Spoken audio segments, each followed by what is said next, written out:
Welcome to the Blind Apex Podcast, where amateur club racers tune in to get faster.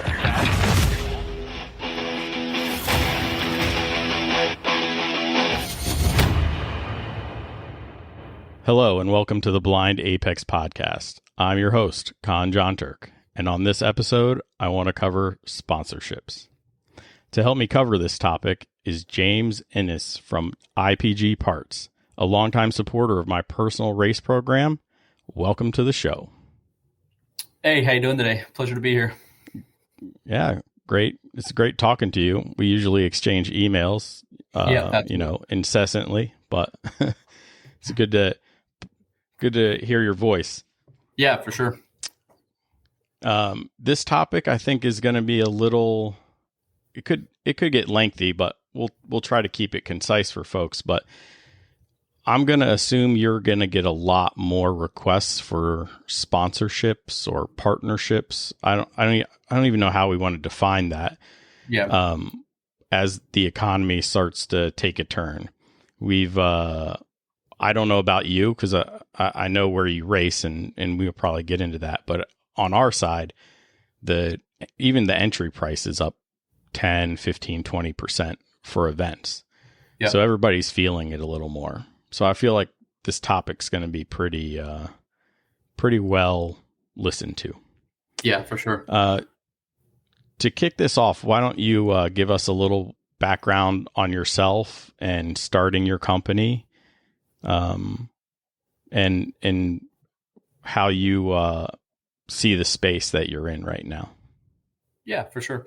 I like anybody, I just got interested in the industry because I was car crazy as a kid. Growing up, I was always reading car magazines and paying attention to what's going on in the car world. And, from the day I got my driver's license, I was a car crazy guy. So, late 90s or so, I'd gotten to a Honda Civic Si that was a high school graduation present for my parents. And it was probably, that's what started the whole path. So, being in the Orlando area, we were close to the Bithlo drag race strip, Orlando Speed World. And I came up to go to college at UCF, and having the drag strip 20 minutes from our dorms, just give us a good reason to go out and mess around with cars a lot. So through that, I met some good people, and I, tinkered around with Hondas and stuff. And early 2000s, I worked for a couple of other companies in the industry that are still actually in the industry. We're still pretty good friends and, kind of do some business together. And about 2006, I'm like, all right, well, you know what? I can probably do this on my own. So I set out and just kind of kept it going from there. So we kind of built a name through sport compact drag racing. That's kind of where the hook was, just because it was so easily accessible for us. So when the AHRA Sport Compact Drag Racing Series was big, we were running up and down the East Coast in a class called Sport Front Wheel Drive. So had a lot of good success there and met a lot of good people there, and just kind of kept it rolling. And drag racing's always been part of what we do. But about 10 years ago, we started road racing, and we're kind of carrying more of the road racing flag now than drag racing. Yeah, the Honda scene in general is more of a drag race scene, and I would assume most of your customers are probably still mostly street and drag race guys. Is that fair to say? I would say 95% of our customers are drag racers or street performance based.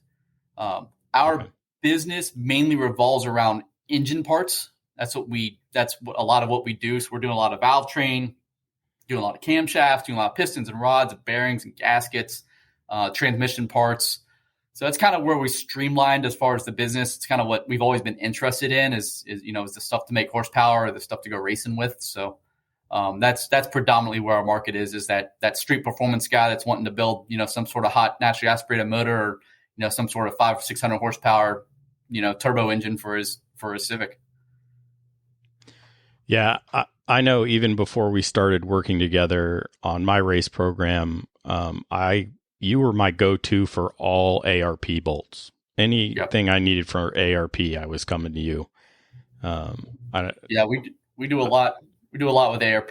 That's one of the top lines for us. And it's easy to sell when it's a good product to sell. So Right. But I think that's good perspective for most of my listeners will be high performance driving education folks, amateur road racers, maybe some endurance racers, but I doubt I have anybody listening that's a drag racer. So they need to understand that the catalyst to the whole performance parts industry is likely not us. So our slice of the pie is probably pretty small. Is that fair to say? That's fair to say. And like I said, like we started road racing about 10 years ago. We started with an ITA Integra.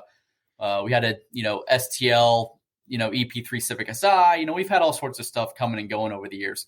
And I've constantly given it a really good effort trying to sell more into the road race guy market, into the HPDE market. And I've just never really made much headway, to be quite frank with you. It's and what's really strange is, don't get me wrong, there's a massive market there of guys spending money on these parts to go to the racetrack and enjoy their cars. It's just not something that we've really, really been able to cater to a whole lot. I do a lot now with guys that are building like STL, SCCA motors. Like with your program, I've done a lot that I can supply for the K20Z3 stuff and the transmission stuff. So there's definitely, more we could do there. It's just not necessarily something that's our bread and butter per se. Yeah. I think it's because most of the road race classes are very stock engine oriented. Now, you said you're getting into the STL stuff. That's where, they're flat grinding some cams and putting in pistons and things like that, where the group I race with, maybe they're doing valve springs. Yeah. Valve springs and retainers. But we've found that if we leave the engine alone and we just run it like it came from the JDM importer, that they last a really long time. And so most of us, to include me, I mean, I did put valve springs in my B18 C5, but that was it. Fresh oil pump, valve springs. I didn't even remove the head to do the valve springs. So, I didn't even need ARP studs or anything. So we try to keep it as simple as possible. And I think some of the headway that you won't make in the HPD world is that a lot of us preach just leave it alone until you figure out what class you're in. Well, then I think go ahead. Yeah, I mean, you're definitely right about that. It's like I always find it kind of odd where these, company like Honda spends millions and billions of dollars to engineer these motors, and we think we're going to take them apart and make them better. It's like sometimes you just got to leave this stuff alone and just use it. Oh, there's areas for improvement, but the cost per improvement is low usually, or not the cost. The cost is high and the improvement level is low.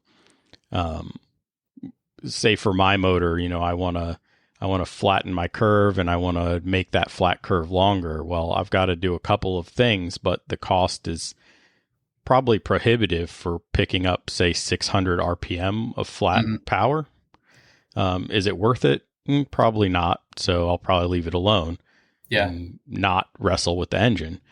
But for the HPD guys, they're going to end up picking a class, whatever that ends up being, whether they're still in a Honda or whether they go to, God forbid, a BMW or Miata, or, I mean, I've seen you dabbled in some Porsche endurance racing, right? So, they're going to pick a class and then they're going to figure out what to do then.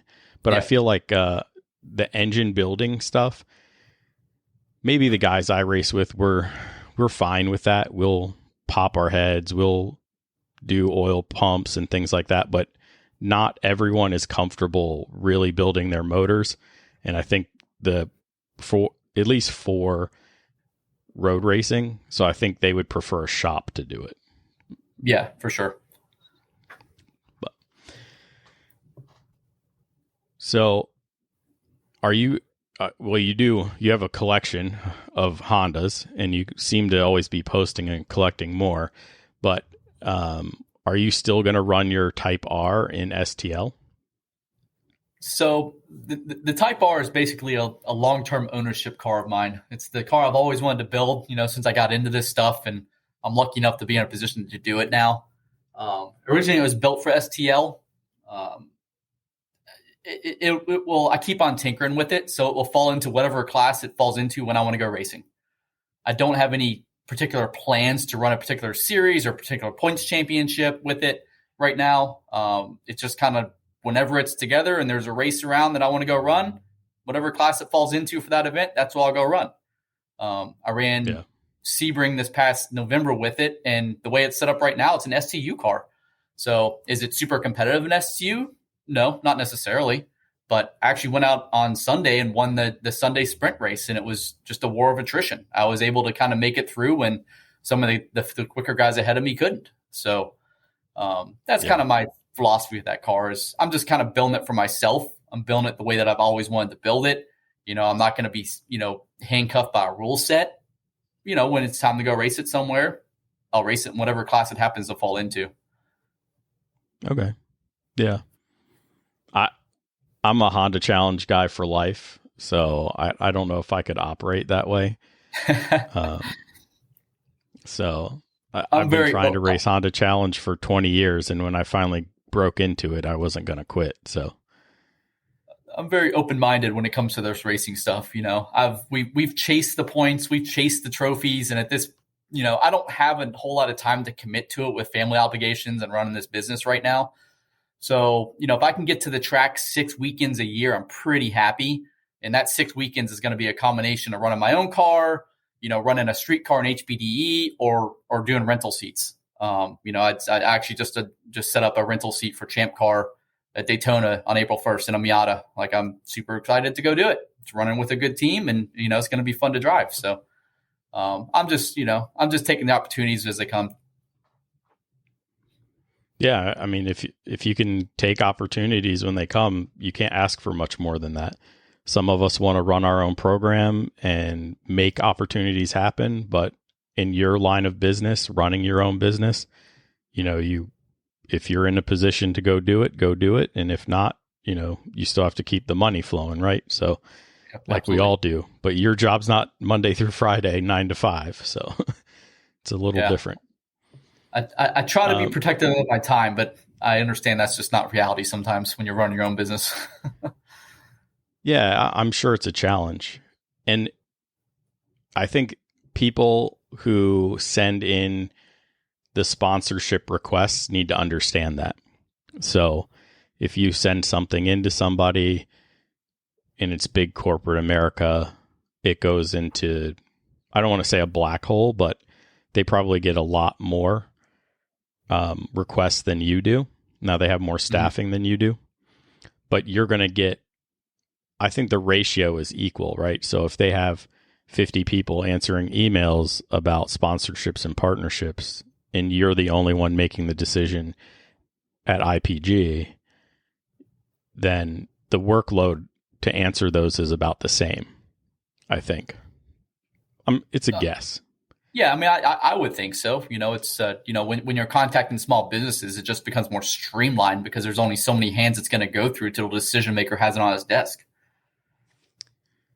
Right, but you're making a decision. Generally speaking, you're probably making the decision, and it's very personal, where corporate America has set up a rigid program, and they say, well, if they fit into these guidelines, they get this or they get that. At least that's my experience so far. Fortunately for me, I didn't have to do much. You put out on Instagram, I believe, an open call that said, hey, if you want to be partners or sponsors, I don't remember the language, send us a package. And I did. So yeah, I believe being advantageous, and especially if you put it out there that you were looking, Okay. That's different than cold calling, cold emailing somebody. Yeah. But when you look at that type of proposal, what should people try to do when they put in a proposal, in your opinion? Because your business size is different than others. I think you should be very prepared with answers to the questions you're going to get immediately offhand. And don't just send a one-liner. Don't just send one picture. Really send something worthwhile that's going to kind of give, whoever you're approaching an overview of what you're trying to do. One of the biggest, this is, the double-edged sword of this is I get lots of one-line DMs on Instagram. Hey, I'm building this car. I have, X amount of followers and, but you want to sponsor me? And then it's a picture of a car on jack stands with no engine in it and the engine, scattered across the garage. And there's not a whole lot I can do with that. What you're going to find a lot of us that are looking to help anybody that's out there that's active is we're looking to have cars. We're looking to have somebody that actually already has the program put together. We're looking to see somebody that actually is already at the track running. We're looking to see somebody that actually already has a proven kind of track record of doing what they say they're going to do.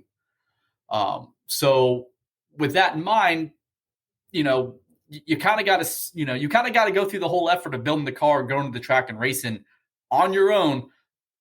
In a lot of cases, before you really are going to get a lot of help from a lot of companies out there.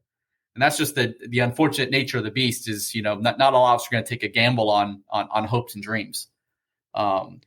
So when you kind of do get to that point, it's spend the time to get good pictures of your car, spend the time to, pay a photographer at the track, get really good images of your car, put together a really solid program of, what you're planning on doing this season.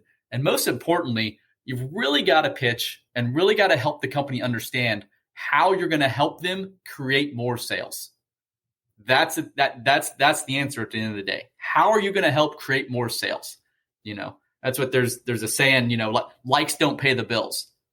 I don't really care how many likes you're getting on your pictures. I don't really care how many thumbs up, we're getting on, on whatever you're putting out there. I want you to kind of give me an idea of how you're going to lead other potential customers, to my doorstep. So that's the biggest thing that you kind of need to really troubleshoot yourself and really kind of help the company you're approaching understand. Right. So I still have the package that I sent you, and I've retailored it and sent it to, let's say, larger companies. Mm-hmm. And it falls on deaf ears. So can you sort of describe, I don't want you to get into financials because I think that's absolutely terrible, but where would you place yourself in the aftermarket arena? Do you have peers, or I know you sell parts for ARP, you sell parts for SuperTech, and I don't understand all that stuff, but how big are you as a corporation or as a company? I mean, so people have like a baseline. I've been doing this for 17 years. We've supported lots of employees, we've supported families. We've done well enough with this where we can kind of, pick and choose our battles, and we're in a spot where we're relatively comfortable. That's like I said before, though, it's like that. It's easy to approach a company like mine because there's very limited amount of people here that, you can talk to. So your proposal, your information is going to kind of get directly to who it needs to be seen by from the get-go. So those larger corporations, there's more layers to it, and from what I know about this, and I've run programs that have had title sponsors on cars and whatnot, and a lot of those deals are just, it's still kind of who and how how the handshake happens and how the conversation happens and what business relationships already existed. Yeah. That's really important. The relationships that you build in the paddock when you go to PRI, if you go, or SEMA or wherever, those are the important ones. I believe they're more important than cold calls and emails, and I've even physically mailed stuff to folks.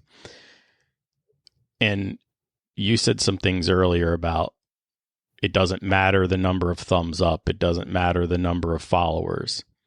And I think that's where you're different than the big corporate guys. Because I think the big corporate guys just have an algorithm.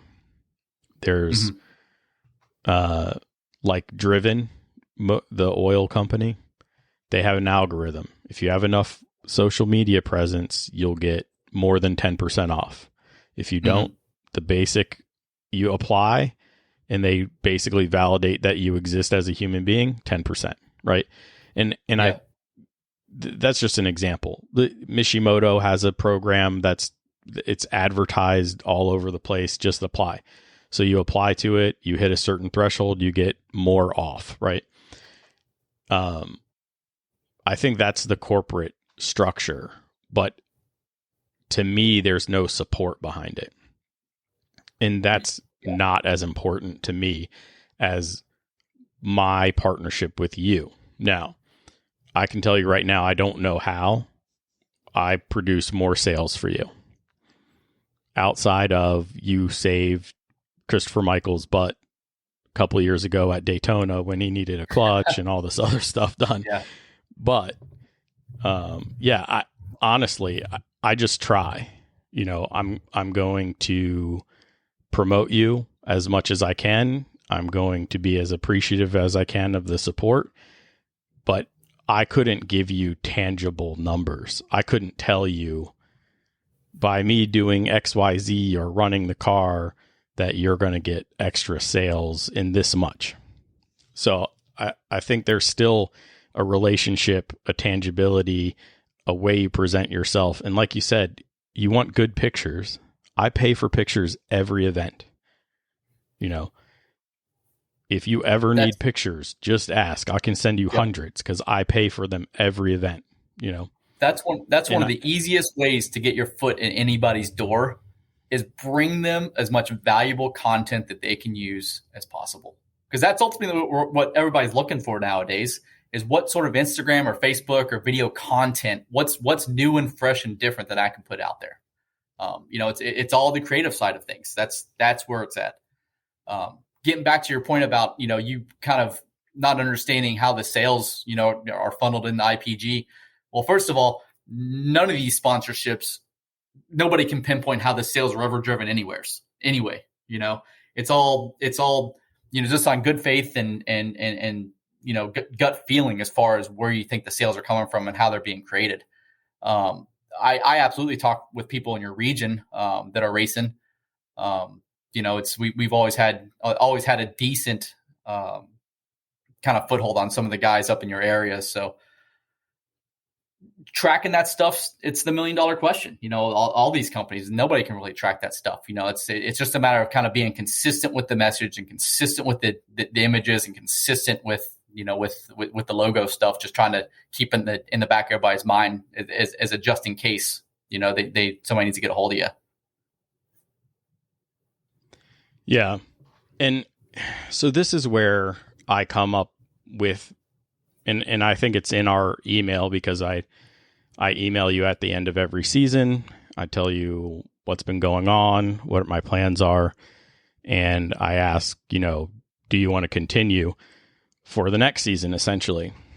And I think that's important just to make sure that we're always communicating because, there's dry spells where I don't actually need parts and they're just, me posting online the results and things like that. But I changed it to partnership instead of sponsorship because I'm realizing more and more that I want to bring more and more to the table for the folks who are supporting me. I think that's important for people to realize that maybe in big corporate America, you're okay with the 10% off sponsorship or whatever. But ours is what I would hope for is more of a partnership. Yes, I get my program gets discounts and things like that. But at the same time, we try to be resources for each other. You ask me questions, I ask you questions. I mean, we probably have 4 or 5 emails going over just my gearbox because I'm on my second final drive that I ordered, Yep. It's that type of relationship. It's that type of communication that I believe helps support you as a racer and then helps support your business. So, me as a racer in your business is trying to keep those lines of communication open. If you ever had a question from a customer that you thought I would know, I'd be happy to answer it, those type of things. If somebody wants to know why an 8th gen Civic doesn't turn, send them to me, but that's what these manufacturers have been doing for years is they use racing to kind of develop and show the strengths and weaknesses of their product. Same thing in the aftermarket. Same thing in the performance aftermarket is all these manufacturers, everybody out there relies on, guys like you who are at the track running, 7-8 times a year, really putting these parts through their paces and really running them hard to find the weak links. We gain a lot of valuable knowledge from you out there running these parts, figuring out what works, what doesn't work, and that in turn directly gives me good recommendations that I can offer the next customer. So that's part of the partnership that goes back and forth. And that's really the long-term deal of it. And how we can always benefit from each other is the learning and being able to pass that information on to the next customer, on to the next racer. Yeah. I think my biggest struggle, at least in the old car, was keeping distributors in it. And, I think I went the M&W Pro route. I actually know. I don't think. I know I went the M&W Pro route. You had a package, all packaged up. It was nice. You can buy the harness that's basically find a ground, find a hot wire, plug everything in. It's good to go. But then I saw your car and how you went about it. Now, thank goodness I'm not allowed to have crank fire sensors or any of that stuff. Because I was like, man, that is a beautiful setup. Yep. And the more I researched, I was like, I really wish I could run this. But it's good to know you're running a different setup than I did. You were testing a different setup. Yeah. I'm sure it still works because I'm pretty sure you're still on it. But that we started running that setup in approximately 2003 when we were drag racing. Like that's, it's a coil on plug. Back in the day, we were running CBR coils, so we had to have the M&W box to control the coils. But nowadays, with K-Series coils and Motex, man, the sky's the limit. Yeah, yeah. And just in case you want to know, that my C5 and M&W Pro went to some kid who does champ car racing, and he did 2 24-hour races and an 18-hour on that engine and M&W Pro in 6 weeks. That's just awesome. Back to back to back, and it just keeps going. So good old Honda internals, sealed from the factory bottom in. Can't go wrong. No, absolutely. Absolutely. So when we sort of touched on this, but what you're not looking for big social media and forum presence, are you? What are you really looking for? It's at the end of the day, the driving factor for anybody we work with is content generation. And stuff we can use to put out on Instagram, stuff we can use to put on Facebook. That's where all the eyeballs are nowadays. Back in the day it was Honda Tech, be a Honda Tech sponsor, go on there and talk a lot, but nowadays it's all, Instagram, social media, TikTok based. So that's always the goal, is to get as much social, new social media content as possible. But we're looking for people to have engagement. We're looking for people to actually have real comments and real conversations going on. I'd rather have somebody that has, 50 real followers with real conversations than some guy that's got 1,000, 1,000 followers, just throw them some likes here and there. So it's really the conversation, create the content to create the conversation. Once we have the conversation, we can, maybe not make a sale right now, but maybe 6 months now we'll make a sale with the guy. So that's the main path forward. I'm probably 10 years too late. I have a sticky on Honda Tech with over 80,000 views, but yeah, I just posted that a couple of years ago. So there were a lot of businesses, a lot of small cottage businesses, a lot of people, develop their career based off of Honda Tech forums, and it works. I mean, now it's just the market's changed, it's different. But you just got to adapt with what's going on now. So I have it's on topic, but not any of the notes or things that we've talked about earlier. But have you seen this new social media crowdfunding website called Open Fender? I have not, no. Okay. So it's essentially, from what I can tell, you put your package together and you put it up there, and it's basically a GoFundMe for racers. I'm not sure how well it's going to work. Most of the folks I see when I peruse it just to see who's out there doing things are mostly the karting guys. But okay, I just thought it was interesting that racers are going to get their own crowdfunding platform. Yeah, but I have some opinions on crowdfunding, but it's let's hear it. I mean, when it comes, listen, us racing cars is not life and death. Us racing cars is something that we do for fun. Very few of us are out here making money racing cars. So to think that you're going to go out there and try to, crowdfund, to help somebody else pay for your racing is, it's kind of odd to me. That's, I've come across that. I've come across people trying to, crowdfund money to go to this event or go to that event. And listen, this is a hobby. This is something we do because we enjoy it. This is first world America problems. So, I have a weird taste in my mouth about people trying to crowdfund, stuff like that. Yeah, I do too, but I can't say that I'm guilty. Last year we tried to put together a last minute package proposal for folks to maybe help send two of our fastest drivers to nationals. That didn't work out. We couldn't even get, it was a car count limited nationals. So if we didn't sign up on the first day, we weren't getting in anyway. So that was pretty much useless. But, I sort of agree. None of us are hurting for money because we're using a significant amount of expendable income to do what we do, to have fun, and just to keep asking literally for money on that website, it seemed really weird to me. Yeah. But that sort of begs the question, what should people expect when they ask for a sponsorship or partnership or whatever they're asking for?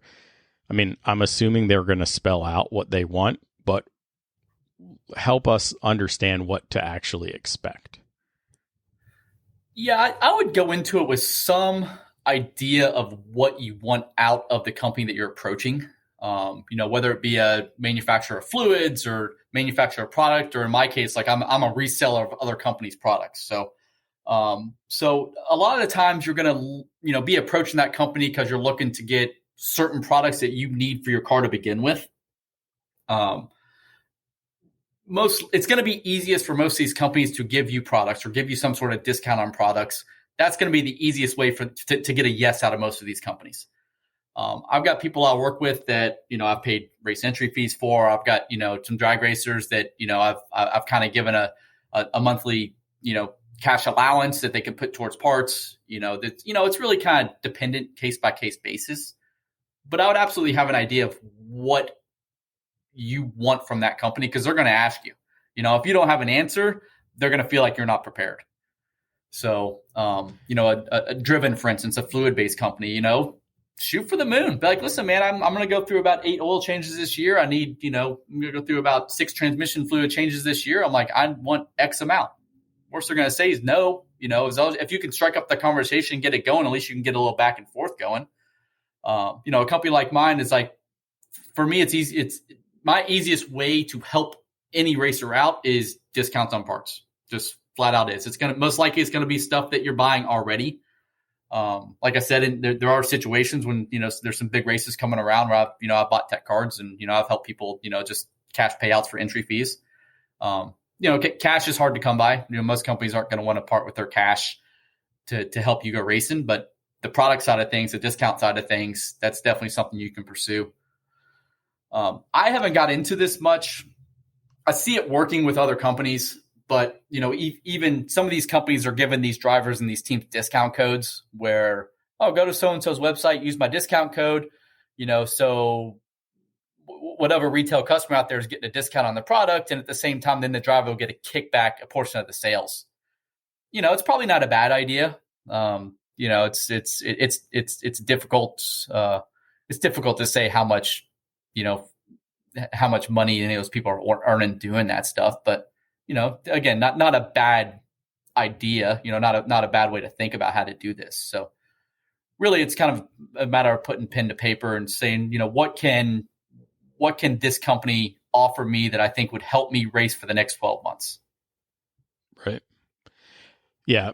I was listening to Lizard Brains. It's DJ and Tom O'Gorman's podcast, and they sort of covered this too a little while ago.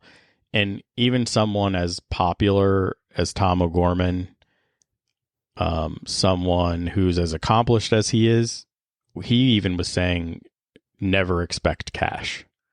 Yeah. Because it's almost impossible, Yeah.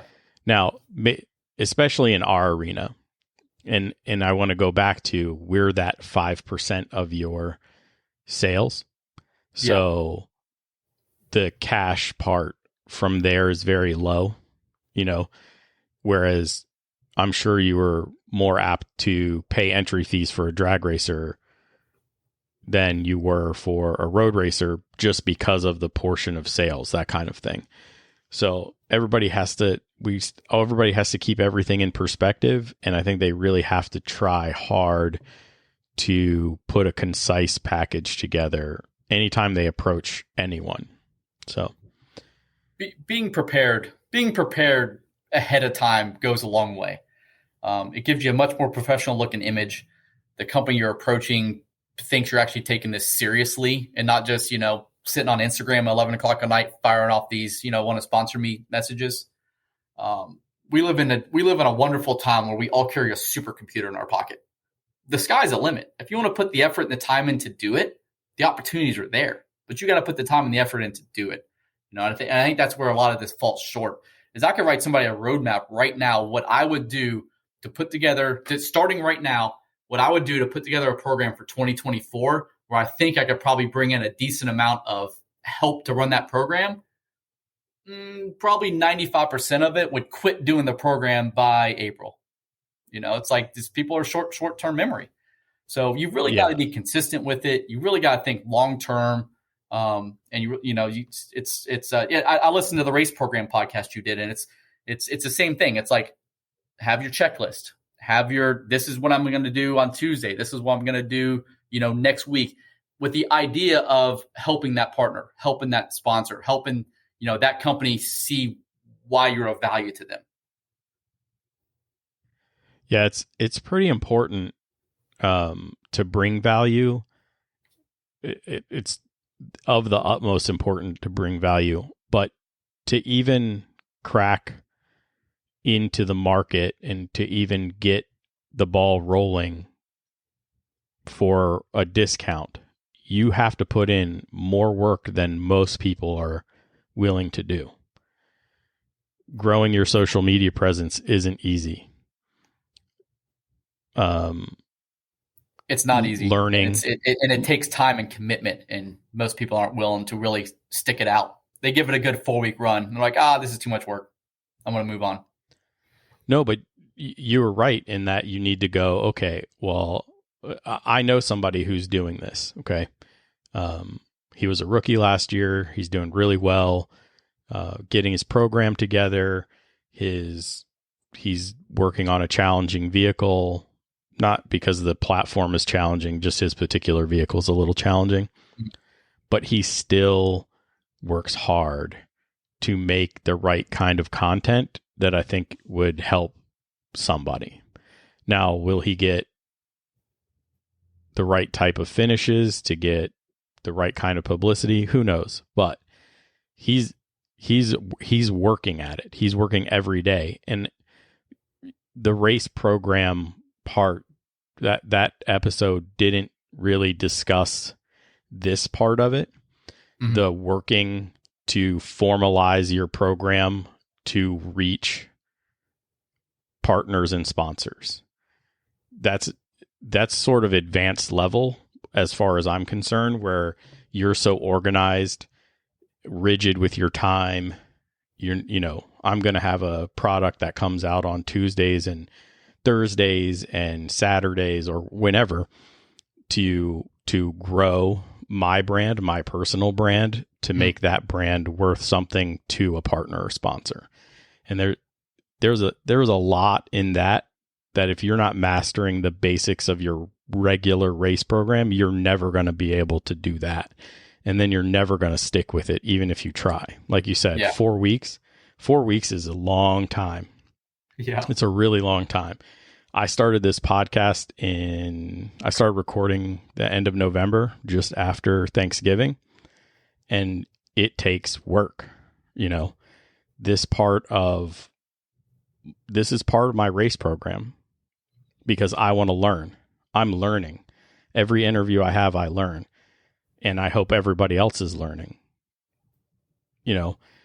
But I have to put in the time to have these conversations, I have to, approach people and say, hey, would you like to be on it? And then, everybody's got busy schedules, so it's hard to get things lined up, but we line things up and we have the right kind of conversations, and I learn, and then I make adjustments, and then I need to tweak things. But it's all work. This Absolutely. Is a different type of social media. I don't TikTok. You don't want to see me dance. So, but Steve Brown, he's the one that's working really hard on his social media presence. He hit me up and he was like, man, I really think you need to start doing shorts and reels on Instagram and Facebook because they get crazy amounts of exposure. That just happened to line up when you guys were doing a lot more shorts and reels on Instagram, and it was coming up all the time for me. Yeah. And they're actually good. You guys do a really good production on yours. He does really good production on his, and I probably won't produce any until I can legitimately put in a good production. So you have to learn that stuff, and you have to know when is the right time to post, what time of day, what day of the week. You'll learn all these things, but you have to try. And you really have to put in the effort. You can't just say, I did it, or you can't pay for likes kind of thing. So a lot of this stuff is going towards video now. The video side of things is getting bigger and bigger and bigger. And I understand it's tough to figure out how to make the videos in a garage setting or in a race setting. It's just like in-car video, it's like the classic in-car videos of you on the racetrack to anybody else doesn't look like anything special. It's just, we know what it's like because we're in the car, so it's tough to figure out that hook and figure out what's going to draw that audience in, or what are you able to teach with that video. But that's kind of where all this stuff has been going and is continuing to go is and people that can master the video side of things are going to have a leg up. Yeah. That's the future, I think. I mean, it's currently the present, but it's just going to keep steamrolling that way. I may refuse to forever keep this podcast audio only. I don't understand why the podcast would need to be on YouTube also. Nobody wants to see me talking to a microphone. I mean, but overall, what you do to your vehicle, how you show what you're doing at the track, even if it's the social side, right? If you're having a couple beers, show that part. You're human too. You're not just a robot race car driver. So you want to be real, and you want to be genuine, but you want to be organized and prepared, and you want to have things concise, because you don't want to read a 10-page proposal. I mean, I would assume you don't want to read a 10-pager anyway. Nobody does. I wouldn't. Nobody has that enough time to do something like this. It's not in our best interest to spend 10 minutes reading a proposal. Right. So it needs to be well laid out. It needs to be visual. It needs to be concise with not only what you think you can provide, but what you think you need. Mm-hmm. There's a lot of things that need to go into this, and you may have to revise that proposal package, whatever it is, hundreds of times before you get a hit. And I think people need to realize that. And it may not even be your proposal that's the problem. It could be the economics of the time, the company. They just don't see any benefit in road racing in general, which is, I think it's something, hopefully, with the whole IMSA, this last Daytona 24 hours was, the best attended and had a full field and all that stuff. Maybe it helps us in the long run. As a grassroots racing organization, all of us basically race at grassroots level. So maybe that will help us get more visibility with some of other folks that just don't think road racing gives us or gives them enough money or enough customer base to warrant it. But there's a lot of dynamics going on, and I feel like people, they need to be persistent. It's this side of your race program is the same. You need to have the same tenacity, the same persistence that you do when you're like, all right, my car's broken. I have an hour to fix it before the race. I'm going to set myself up for success. I'm going to fix it. I'm going to get cleaned up. I'm going to jump in my suit and I'm going to go out there and show them what I got. Right. Or, even when you're at home, okay, now we take all the data from our race program from the weekend. We look at all the data and we go, okay, I'm going to make a plan and I'm going to make these changes, right? That same type of tenacity, I think you need to keep going. You can be rejected a million times, but once you land the one good sponsorship or partnership, I think it's very impactful, and you'll know it when it happens. So that's just how I feel. It's effort. It's effort. I mean, we just generated a fantastic idea for anybody that wants to set themselves apart from everybody else. And in talking about, the videos and things like reels and whatnot, start brainstorming ideas for reels to help promote whatever company is you're going to target. Don't send me a one sentence Instagram DM asking for sponsorship. Create 3 reels featuring my brand and put it out there, and then contact me, a month from now. Like, hey, James, just want to kind of touch base and see what's going on. And, do that for anybody you want to do. You got to be creative. You got to think outside the box. There's plenty of opportunity. You just got to do it. That's the thing. It's like figuring out the ideas and putting the time in. That's the hard part, but if you can brainstorm it and handle the creative side, just start creating reels, trying to feature whatever product or whatever company it is that you want to target to be involved with your program. That's a fabulous start. It'll instantly get you in the door. You had I think it was a post about this. I don't know if you actually had a reel about it, but you said, hey, if you buy from me and you're happy with what you got and how fast you got it and things like that, post about it. Build that relationship before you start basically DMing me, asking me for stuff. And I think that's important. Most of us are males that are doing this, but it's essentially the pickup line, right? Like, we need to break the ice with you. So or any of the manufacturers or other businesses that are out there that you want to partner with, you probably should highlight some of their products and review them, or do something, like especially the reels, because they're hot right now. Do a reel about, hey, I got this, it installs easy, I got it from so and so, and then build that rapport, because you're going to see it. If they tag you in it, you're going to end up seeing it, right? So you'll see it and you'll go, okay, and then you as the racer become on the brand or on the company's radar, and then it's easier to talk. And I think that's where I would say 99.9% of the people miss, because they're all cold calling. Yeah, I would assume I don't even want to know what the DMs look like for you. Yeah, I mean, IPG, it's on Instagram. breaking the ice is the hard part. It's like you put a little bit of short-term effort in, can generally, get you a lot of long-term gain if you're just consistent with it and sincere about it, and really after both of our interests. If you're after IPG Parts interest and your own personal racing interest, and you figure out how to morph it together, and you show me continually how this is going to work, I'm in. Like, if anybody that approaches me with a solid plan of being and is consistent with it, and already has a track record of being at the track and really giving it their all, I'm not going to say no to. It's a win-win for both of us at that point. Yeah. Yeah.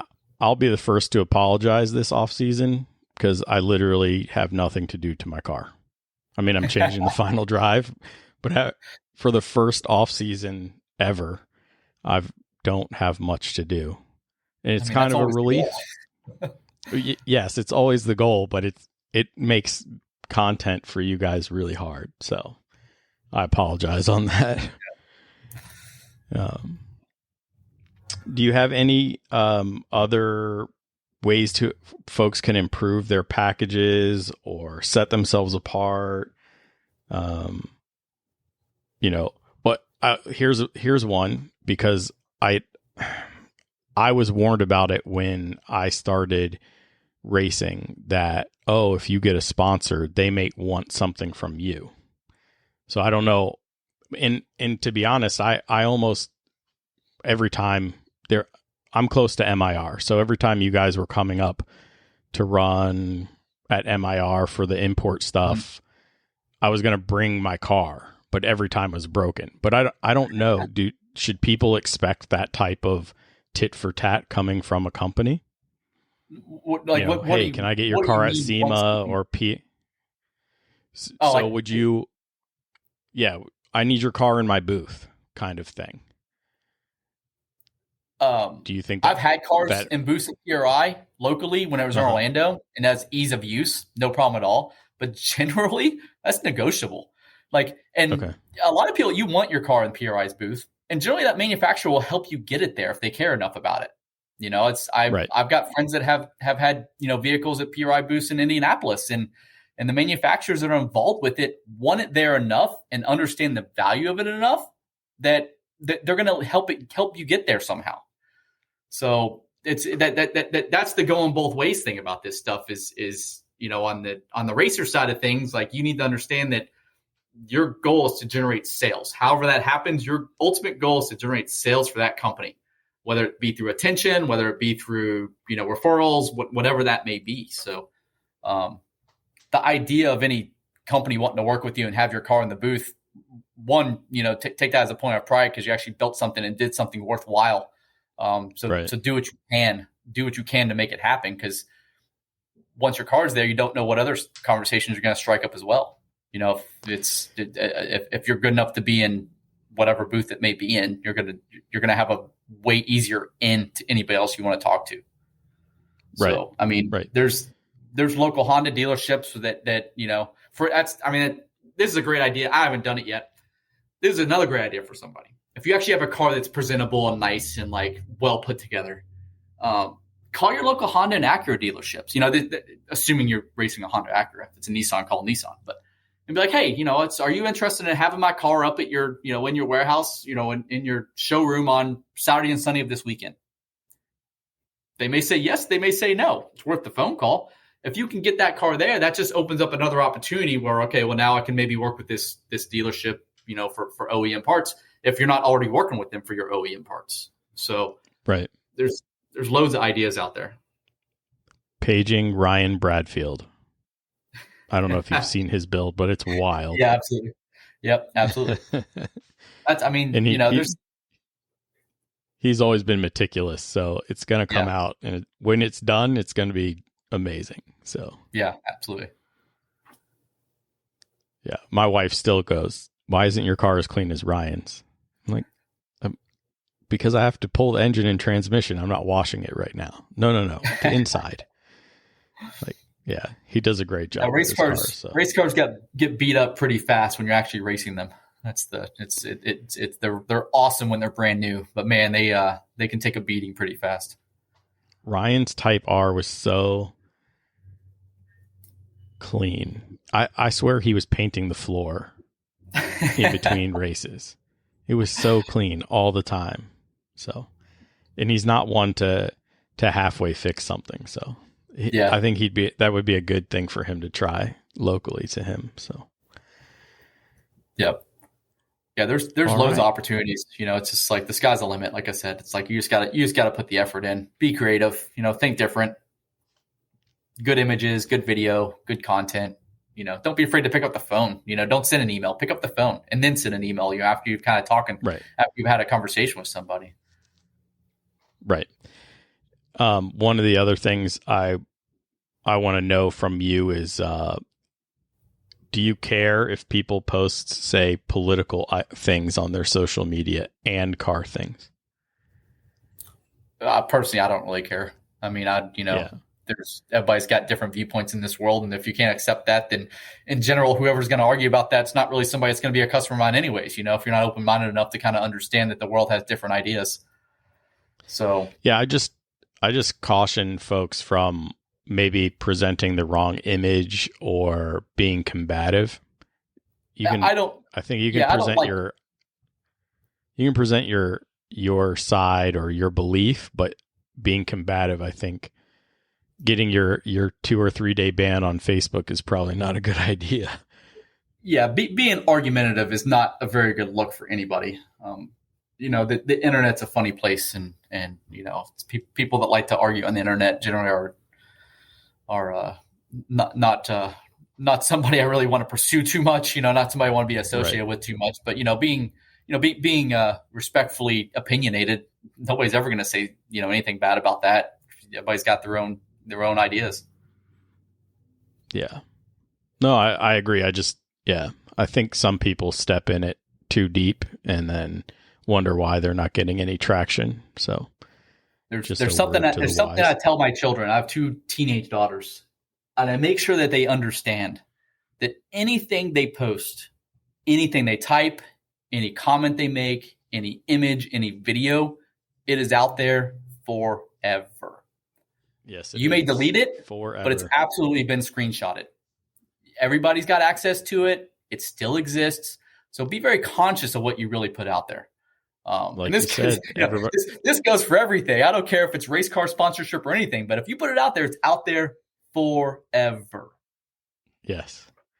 You said we got a supercomputer in our pocket, and the iPhones, you just press 2 buttons at the same time and there it is forever. Yep.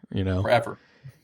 And then they post it or send it to somebody else and it's on their phone, and yeah, man, it's never gone when you press delete. So it's a crazy world we live in. Our children are, they've got way more stuff to navigate than we had to navigate. So absolutely. But, there's goods and bads with it. It's really easy to kind of get your message out there, and it's really easy to build businesses based with all this technology. But there's also a little bit of downside. Yeah, it could be a lot of downside. So always be aware. Do you have any other tips or any other maybe bullet points on your side you wanted to cover talking about sponsorships? I mean, not in particular. I just really want to stress the idea of making sure you have a complete idea of what you're after together before you kind of approach people. And that's a disappointing thing when I tell a lot of people that when they're asking, trying to get a set of pistons or something, and then I'm like, if the car is up and running, and you've been to 3 events this year, we'd have a pretty good conversation about what you're after. But I need the piston. Their response is, I need the pistons to be able to do that. I'm like, and that's that's a difficult part of this. But again, this is running race cars for a hobby. This is first world problems. So yeah. You got to put the effort. You got to put your own effort and your own time in to get out there and get it done. Put a presentable product out there. Have good engagement on whatever it is you are doing, or have great results at the racetrack time and time again. That's the biggest thing I can stress is really have something you can present before you half-heartedly present anything. Yeah, it's really important. You essentially, you're not going to take a blank canvas car and say, hey, I need to get sponsored to get this thing built, unless you have built many other cars or have a known track record, right?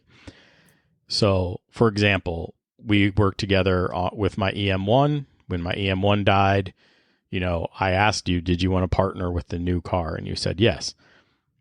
But I had a track record, right? There was it helped we work together also, but you're going to basically have to pay for this the first time around. Absolutely. You're not, I don't think people understand that they're not going to go buy the new project car when they've not completed the last 8 with any recognition or completed them at all for that matter. But they're going to pick up a new project car, I'm going to go set the world's fastest front wheel drive drag record, even though they've never drag raced before. And I want you to sponsor me. And this is my plan. Maybe they don't even say this is my plan. And think they're going to get traction. So, yeah, the complete package and having a known quantity, being a known quantity is important. So, well, with that, I think we have a podcast. I really appreciate your time. I know you're busy. Yeah, absolutely. It was a good time. Until next time, keep working on yourself. Keep working on the car, and let's get faster.